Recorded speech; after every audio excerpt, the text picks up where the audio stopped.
කාලයක් ලැබෙනවා. බොහොම ස්තුතියි ගරු මන්ත්‍රීතුමිය. විශේෂයෙන්ම මේ වසර අවුරුදු 16ට අඩු දරුවන් සේවය ලබා ගැනීම සම්බන්ධයෙන් දඩමුදල වැඩි කිරීම පිළිබඳව අපේ විරෝධතාවයක් නැහැ. එය විය යුතු කාරණයක්.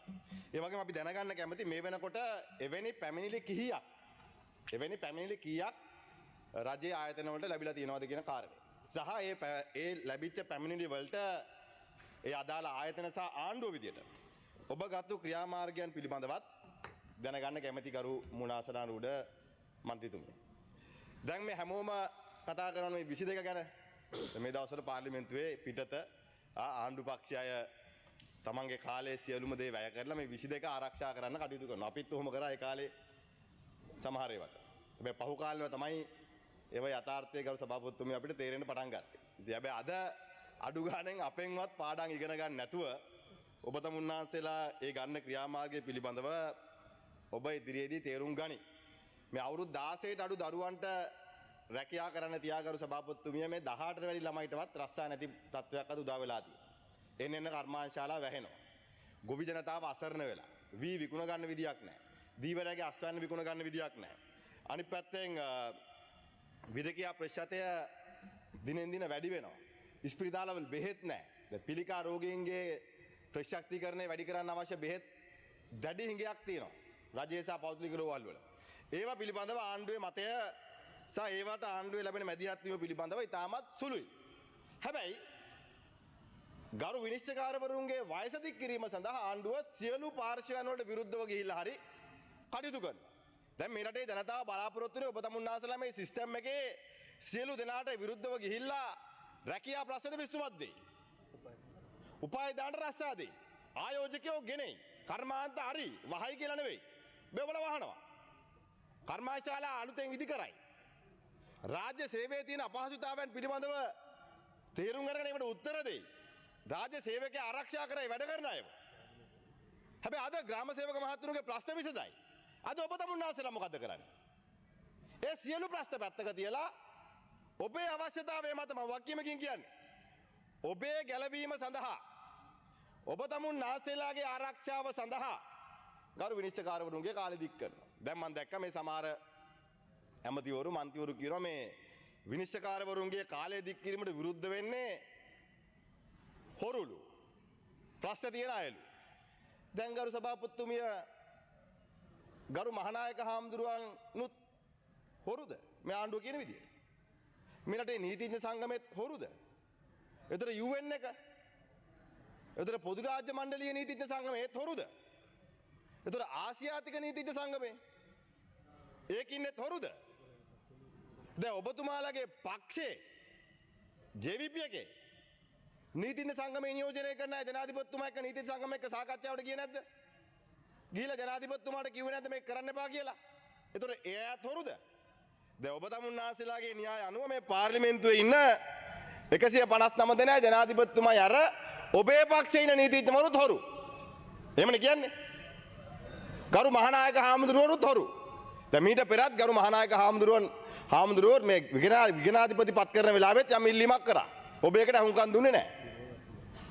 අඩු ගාණෙන් මේ පිළිතුරක් දෙන්න. එහෙමවත් නැහැ. මේ රටේ ඉතිහාසයේ පළමු වතාවට ගරු මහානායක හාමුදුරුවන්ගේ ඉල්ලීමක් හේතු නොදක්වා ප්‍රතික්ෂේප කරනවා. හේතුවක් දක්වනවා නම් ඒක අපිට බලන්න පුළුවන්. ඒ වගේම තමයි ඔබ ඇයි මේ කිසි පාර්ශ්වයකට අහුම්කම් දෙන්නේ නැතුව ගරු සභාපතිතුමිය කට අරපු ගමන් ආයේ ඔක්කොම හොරු කියලා පැත්තකට වෙනවා. හැබැයි ඔබ තමුන්නාන්සේලාගේම නීතිඥ සංගමයේ ඔබ තමුන්නාන්සේලාගේ පාක්ෂිකයෝ දැන් හොරු වෙලා. එහෙමනේ කියන්නේ. දැන් බලන්න ගරු සභාපතිතුමිය මේ පහුගිය කාල සීමාව තුළ මේ ඔබේ ආරක්ෂාවට ගේන්නේ මේ පහුගිය ආණ්ඩුවල නඩුව අහන්න ඒකට නෙවෙයි මේ දීර්ඝ කිරීම කරන්න මේ අධිකරණයට බලපෑම් කරන්න ඔබ උත්සාහ කරන්නේ ඒ හින්දා නෙවෙයි. මේ පාර්ලිමේන්තුවේ ඉන්න മന്ത്രിවරු ඔබ තමුන්නාන්සේලාගේ පක්ෂේ වරෙන්තු නාම උසාවිය යන්නේ නැහැ. උසාවි මග අරිනවා. වරෙන්තු කරන ගරු 15 විනිශ්චයකාරවරු මාරු කරනවා. පහුගිය කාලේ පහර අධිකරණ ගරු විනිශ්චයකාරතුමාලා මුණ ගැහිලත් මේ 22 වෙනි සංසෝධනයට විරුද්ධ වුණා. ඒ කියන්නේ පහළ අධිකරණ වල ගරු විනිශ්චයකාරවරුත් හොරුද? ඔබතුමාලාගේ න්‍යාය පත්‍රය අනුව. අද මේ පාර්ලිමේන්තුව ඇතුලේ ඔබ තමුන්නාසලාගේ වරන්තු දින කී දෙනෙක් ඉන්නවද? ඒ අය වරන්තු නම් උසාවි යන්නෙත් නැහැ. සමහර විනිශ්චයකාරවරු මාරු කරනවා. බීලා හැප්පුණාම 20000 අඩුව 2500 අඩු කරගන්නවා. මේ ඔබතුමාලගේ ආණ්ඩුවේ අය. ඒව ආරක්ෂා කරන්න මේ කරන්නේ. කන්ටේනර් 323ක් පැන්නුවා වරායෙන්. වරායෙන් කන්ටේනර් 323ක් පැන්නුවා. දැන් මේ නඩුව අහනවා ඉස්සරහට. ඒ නඩුව අහනකොට ඒවට අවශ්‍ය බලපෑම කරන්න ඔබ තමුන්නාසලා මේ ලෑස්ති වෙන කියන ප්‍රශ්නේ අපි අහනවා. අර මුදල් අමාත්‍යාංශයේ වැඩි ගිණුමකට ඩොලර් මිලියන 2.5ක් මාරු කරා. ඒකේ ප්‍රධාන සාක්ෂිකාරයා පැමිණිලිකරු බලනහර කැපිලා මැරිලා. මරාගත්තද? මැරුවද? සියදිවි හානි කරාද කියන එක ප්‍රශ්නයක්. සියදිවි හානි කරාද කියන එක ප්‍රශ්නයක්. දෙක කාලයක් තිබෙන්නේ ඔබතුමාට. ගරු සභාපතිතුමිය ගල් අඟුරු සම්බන්ධයෙන් ගල් අඟුරු වංචාවේ නඩු වෙනවා. ඒව ආරක්ෂා කරන්න තමයි ඔබ තමුන්නාසලා අධිකරණ බලපෑම් කරන්න උත්සාහ කරන්නේ. මේ වෙන මොකටවත් නෙවෙයි. තැපැල්ලකේ වැඩි ගිණුමකට සල්ලි දැම්මා. ජනාධිපති ලේකම්වරයා අන්න වරායෙන් කන්ටේනර් පන්නලා වැඩිකාරුවෙක් වෙලා වරායෙන් කන්ටේනර් පන්නපු නිලධාරියෙක්ව ජනාධිපති ලේකම් බවට ජනාධිපතිවරයා පත් කළා හොරු අල්ලන්න කතා කරනවා. ආයේ මොන කතාවද කර සභාපතිතුමිය මේ නඩු එනකොට තමයි ඔබ තමුන්නාසලා පැහැදිලිවම ලෑස්ති වෙන්නේ මේ අධිකරණ පද්ධතියට බලපෑමක් කළා Tamanට ඕනේ විදිහට අධිකරණ පද්ධතිය හසුරවන්න. හැබැයි ඔබතුමාලා කියන්නේ මොකද්ද? මේ විපක්ෂය බය වෙලා නැහැ. විපක්ෂය නෙවෙයි ආණ්ඩු පක්ෂය බය වෙලා තියෙන්නේ. අද ඔබතුමාලා හිතනවා නම් මේ මැතිවරණ තියන්න නැතුව මැතිවරණ තියන්න නැතුව කර සභාපතිතුමිය කාලයක් ඇදගෙන යන්න පුළුවන් නම් ඒ කාරණා සාර්ථක වෙන්නේ නැහැ. කවුරු ඔබ තමුන්නාසලා වයස දික් කළා මේක තියාගත්තත් ඡන්ද තියන්න වෙනවා. ඒ කවුරු තියාගත්තත් ඡන්ද තියන්නත් වෙනවා. මේ නඩුව අහන්නත් වෙනවා. ඒ නඩුව අහන්නත් වෙනවා වගේම මම මේ ඉස්සරහා ඉන්නවනේ. අනේ ගරු සභාපතිතුමනි මම ගියාට පස්සේ මාව හොයන්න එපයි කියන්නේ. මම ඉන්න වෙලාවක තියෙන ප්‍රශ්නයක් මගේ මූණට අහන්න කියන්නේ. උදේ ඉඳන් හවස වෙනකම් මාව හොයනවා. ඉන්න වෙලාවේ බුදියාගෙන ඉන්නවා. ඉඳලා ගියාට පස්සේ කොනාමල් කොහෙද යන්නේ කොහොවත් නැහැ මේ ඉන්නවා.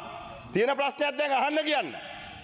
මගේ කාලෙත් ඕනනම් දෙන්නම්. හැබැයි ගියාට පස්සේ යන්න ඕනවා කෝ දැන් කෝ කියලා මුළු දවසම මේ මාව හොයන්න එපා කියලා මම ඉල්ලීමක් කරනවා. තියෙනවා ප්‍රශ්නයක් දැන් අහන්න මූණට ආත්ම ශක්තියක් තියෙනවා. ගරු සභාපතිතුමනි ඒ වගේම අර අපේ රෝහිණී කවිරත්න මන්ත්‍රීතුමිය එතුමිය පාර්ලිමේන්තුවට කියන කාරණා සම්බන්ධයෙන් ඔබතුමියලා පුරුද්දක් විදියට ආණ්ඩු පක්ෂයේ මේ හැන්සාඩ් එකෙන්ම ඉවත් කරනවා. මේ හැන්සාඩ් එක ඉවත් කරන එක නෙවෙයි කළ යුත්තේ. යම් ප්‍රශ්නයක් ගරු මන්ත්‍රීවරියක් විදියට පාර්ලිමේන්තුවේ ඇහුවම ඒකට අහුම්කම් දීලා අවශ්‍ය පියවර ගන්න. ඔබතුමාලට අවශ්‍ය නම් අපි ඉල්ලීමක් කරන එකට සිලෙක්ට් කමිටි එකක් දාන්න. මන්ත්‍රීතුමා තප්පරයක් දෙන්න. තව විනාඩියක් දෙන්න. පාර්ලිමේන්තු සිලෙක්ට් කමිටි එකක් දාන්න. සිලෙක්ට් කමිටියක් පත් කළා එතුමිය මේ පාර්ලිමේන්තුවේ කියන කාරණා පිළිබඳව අධ්‍යයනය කරන්න. එහෙම නැත්නම් ගත්පලි අහපු ගමන් නැගිට ගමන් ප්‍රශ්නයක් ඉදිරිපත් කරපු ගමන් තව කෙනෙක් නැගිලා ඒකට විරුද්ධව කතා කරලා ඒක හැන්සාඩියුත් ඉවත් කරන එක නෙවෙයි කළ යුත්තේ. ඒ හින්දා අපි ඉල්ලනවා ඔබතුමියගෙන්. කරුණාකරලා ගරු කතානායකතුමා දැනුවත් කරන්න රෝහිණී කවිරත්න ගරු පාර්ලිමේන්තු මන්ත්‍රීතුමිය ඒ කියන කාරණා සම්බන්ධයෙන් පාර්ලිමේන්තුවේ තේරුම්කාරක සභාවක් පත් කරන්න ඒ කාරණා ගැන හොයන්න. ඒකම මේ 22 මේ විවස්ථා සංශෝධන පිට දාලා ජනතාවගේ ප්‍රශ්න නම් යට ගහන්නත් ලෑස්ති වෙන්න එපා කියලා ඉල්ලීමක් කරනවා. ගරු